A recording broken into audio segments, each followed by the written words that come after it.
Miss Monique live on the phone. Ladies and gentlemen, y'all got to give her a big round of applause because we've been waiting for this phone call as well. Come on, ladies and gentlemen.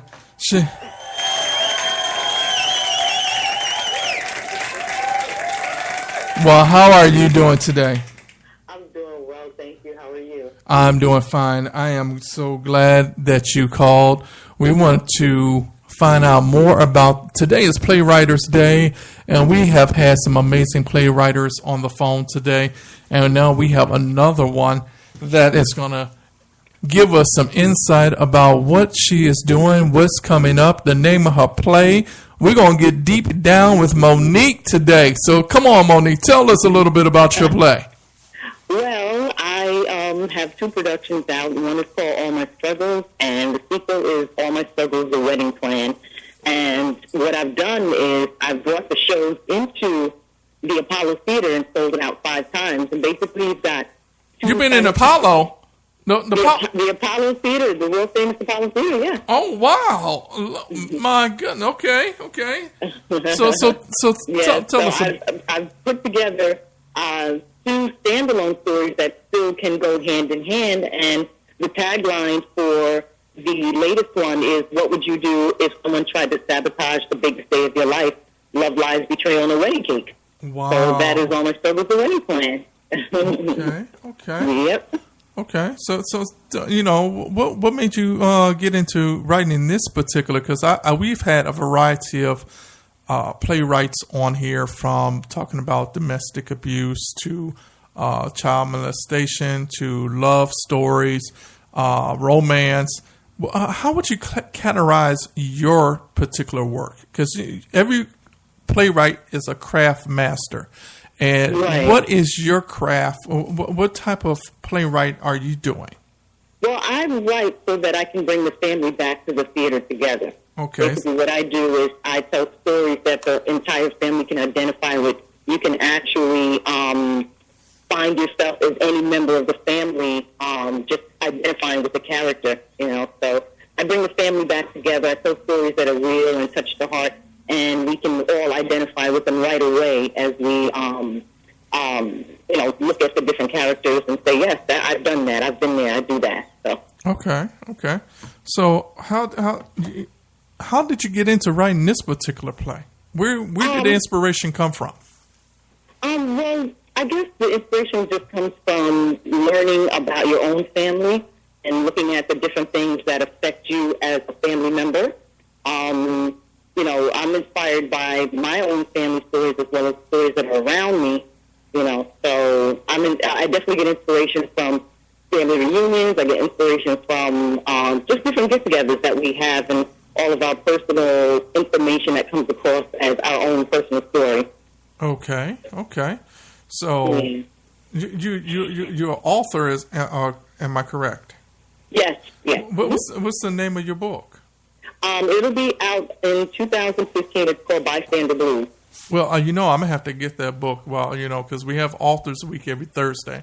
So I definitely have to have you call back in and give us the name of the book so we can talk about your book as well. Okay, great. You're calling me all the way from where? I'm in New York. You're in New York. Ladies and gentlemen, we got a New Yorker here. We have had a Chi-Towner. We have had a North Carolina, West Virginian, and now we have a native New Yorker. How is the weather out there? And with your play coming up and the situation that's happening in New York, is that affecting your plays or are people? Well, I'm not as far as Buffalo, so the weather here is hovering between 35 and 45 degrees, so it's not too bad. This is actually kind of nice for the month of December. Okay, so we may or may not have a white Christmas. Oh, okay. We'll send it to you. We'll send the Windy City down to you. Yeah, the weather's staying pretty decent right now. Okay. So as a playwright and someone wants to learn your work, what would you tell them? If I wanted to define my work? Yes. You know, to define it would just basically say I write from the heart. I write from the heart. I look at what's going on, and I'm able to piece together stories that just really come from the heart.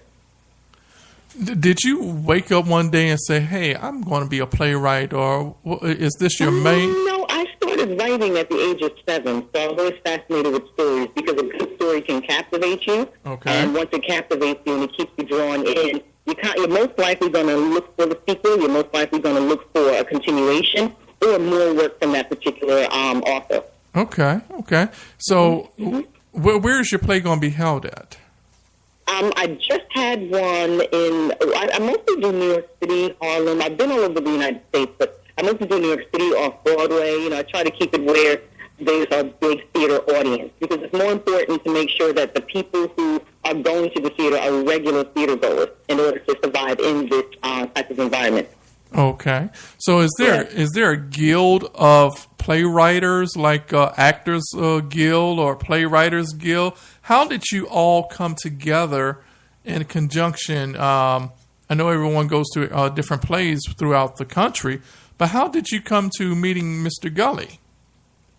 Oh, I actually won Play of the Year in Winston-Salem, North Carolina, and as the winner of the play, I was chosen to go to Chicago for a Taste of Theater. So I'm the first one to win that event as well, which was the Shelley Garrett Playwright of the Year in 2012. So Wow. I won the award, and then I was invited to come back again, and then I won Lifetime Achievement and several other awards since then. So I've won about 15 awards so far. Okay, 15 awards. Oh my! So you're a veteran. You're not somebody new just coming out the race gates on learning how to do plays. So you have your experience. So someone with this much experience, what would you tell a new actor that's trying to get into the game? I would tell someone who's interested in acting to make sure that they have a library of artists that they can follow. Make sure that you are able to not play any stereotypical roles, but to do Shakespeare, do something that just seems far-fetching, out of the ordinary for yourself. Broaden your horizons in terms of what it is that you can do. You know what I mean? Okay. So you're doing a casting call, and someone comes in, and they want to, have a role in your play. What is it that, do they have to have experience, or do they have to come in doing Macbeth? Experience is more or less being able to play the role.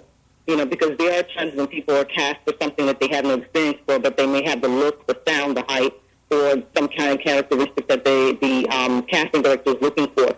For me, if you fit the part and you're teachable and I can train you, you don't necessarily have to have a degree or have been doing theater for a long time. You just have to really be able to be teachable as well as fit the part. Okay. So you must be teachable. Do they need to come in with comp cards? Do they need to come in? Is it such thing? Headshot.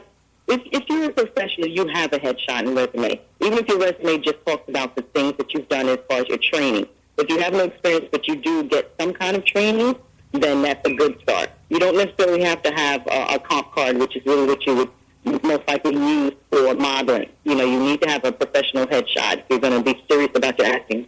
Okay. Because many times when you go for a job interview, and you're up there, well, you're overqualified or you're underqualified. Is there such thing in the theater industry as being overqualified or underqualified?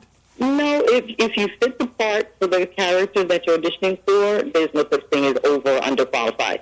You just have to fit the part. And if you don't fit the part, it doesn't mean that you're not good. It just means you don't fit the part. Okay. Mm-hmm. Now, with you being a veteran in this theater, who do you find working with more enjoyable? Celebrities or working with average people? It just depends on the personality. You may have celebrities that are really great to work with. You may have just regular, ordinary actors starting out who are great to work with. It just depends on who the person is. It's all about personality and what they bring to the table, not necessarily where they are in terms of their career. Okay, so you just said you just got finished with a play. Did you have any personality quirks working?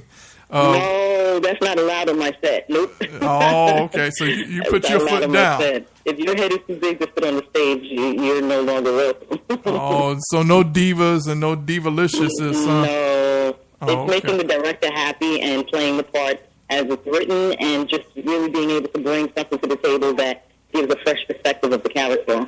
Okay. So what is the industry? What is the theater or theatrical industry like out there in New York?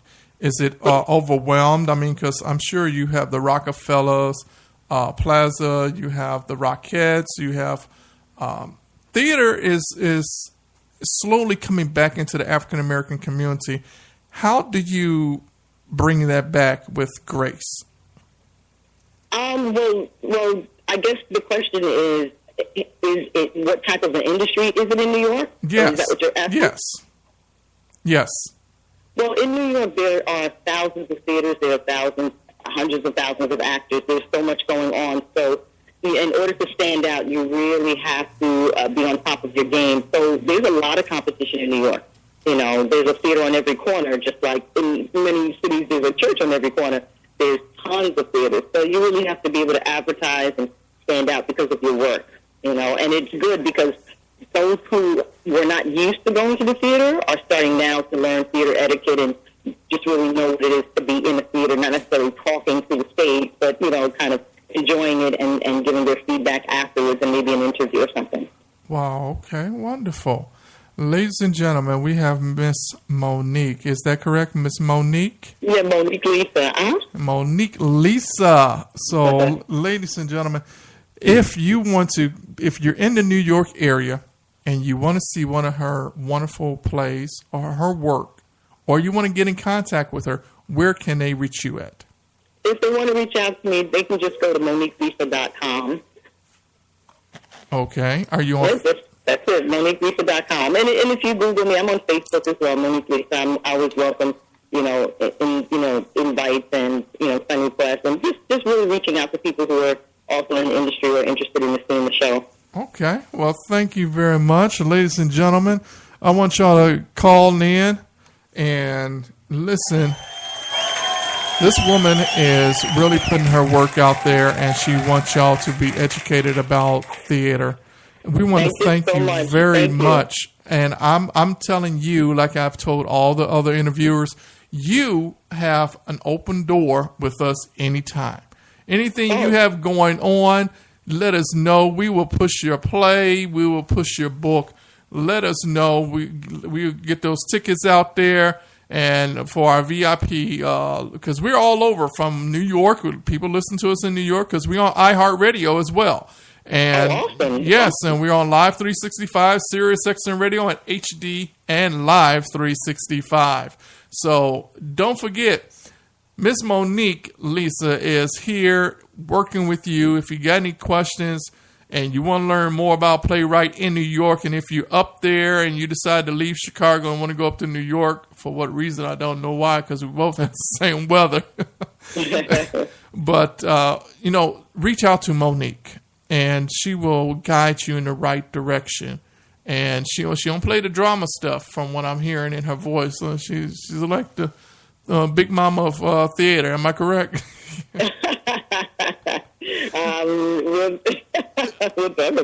I got you there. Okay, well, I want to. All right, thank you so much. Thank you, and we're looking forward to having you come to Chicago and seeing some of your work. Thank you very much. All right, have a great day. Thank you. Bye-bye.